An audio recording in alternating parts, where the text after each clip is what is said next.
Hello, grandchildren and other friends. I just wanted to pray for you tonight and encourage you a little bit.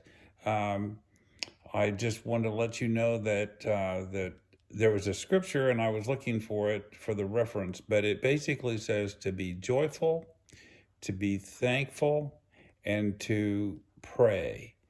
And then it says, "This is God's will for you." Can't get any more clear than that. So that's what you can do to make sure you're in God's will. I know adults just try to uh, figure out what God's will is, but those three things are pretty simple. So keep those in mind as you think about what you think God may want you to do. Well, let's pray. Father, we thank you for this day. Thank you for the beautiful day that it was today.